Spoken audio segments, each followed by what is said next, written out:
Indian cinema में सबसे underrated है हॉरर कैटेगरी। इतनी कम फिल्म्स इस कैटेगरी में बनती हैं। मुंजिया थिएटर में एक ऐसा स्मॉल बजट प्रोजेक्ट थी जिसमें ना कोई बड़ी कास्ट थी, इवन रियल कैरेक्टर भी रियल नहीं था, कंप्यूटर टेक्नोलॉजी था, फिर भी फिल्म इंडिया में सेंचुरी बना गई। तो अगर आप भी रियल हॉन्टेड फिल्म्स के फैन हैं और थिएटर में रोज पैसे नहीं लगाना चाहते तो आपके लिए खुशखबरी है।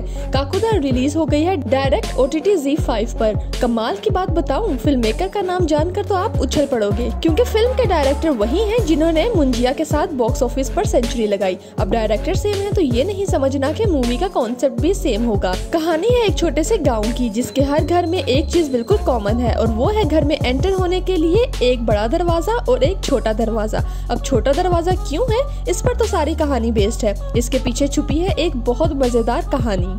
हर हफ्ते ट्यूसडे के दिन जब घड़ी की सुइयां 7:15 तक पहुंचती हैं, तो गांव के हर घर का छोटा दरवाजा खोलना पड़ता है और घर वाला भी घर पर होना जरूरी है, वरना फंस सकते हो। इतना डर किस बात का? काकुदा का भूत हर उस इंसान के पीछे लग जाता है जो गलती से घर में घुसकर दरवाजा खोलना भूल जाता है, और अगर ये गलती से आपने कर दी तो अगले 13 दिन में आपकी तस्वीर पर लटका मिलेगा हार, और घर में गांव वाले अफसोस के लिए आना जाना शुरू कर देंगे। 13 दिन, ना उससे ज्यादा और ना उससे कम। लेकिन इस बार कहानी को बदलना पड़ेगा, क्योंकि इस बार कहानी का हीरो शादी के दिन काकुदा का शिकार हो जाएगा। ये कोई बीमारी नहीं है जिसका कोई इलाज ढूंढा जाए, ये एक शराब है जिसको खत्म करने के लिए शराब देने वाले को ढूंढकर खत्म करना पड़ेगा।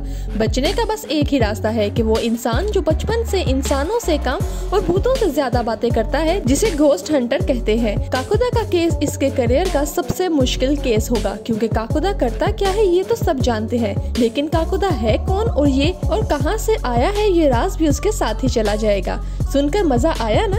एक ऐसी कहानी है जो एंड तक प्रिडिक्ट नहीं कर सकोगे आप। काकुदा में कॉमेडी मिलेगी बेइंतहा, बातों में हंसी को लपेट कर डिलीवर करते हैं, और रितेश का कमबैक कॉमेडी शो से कम नहीं है। काकुदा में आपको मजा आएगा कहानी सॉल्व करने में, क्योंकि फिल्म का प्लॉट आज से पहले किसी और फिल्म में नहीं देखा होगा आपने। और प्लस पॉइंट ये है कि फिल्म में कोई बड़ा स्टार नहीं है जो 2 घंटे कैमरा सिर्फ अपने पर ही फोकस रखे, इसलिए फिल्म की कहानी ही असली हीरो बनकर बाहर आती है। इससे फर्क नहीं पड़ता कि कौन से एक्टर ने काम किया है और इसकी एक्टिंग कैसी है। सेम टू सेम मुंजिया वाला केस। रितेश की कॉमेडी टाइमिंग्स तो आपने बहुत मिस की होगी, इसलिए मूवी में उनको देखकर आप बहुत इंजॉय करने वाले हैं।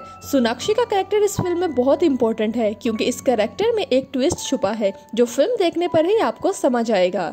और बेस्ट पार्ट ये है कि आपको कोई भी डबल मीनिंग सीन नहीं मिलेगा। फुली फैमिली ओरिएंटेड मूवी है, तो मूवी एंजॉय करो और मजीद अपडेट्स के लिए देखते रहिए सोशल अपडेट्स।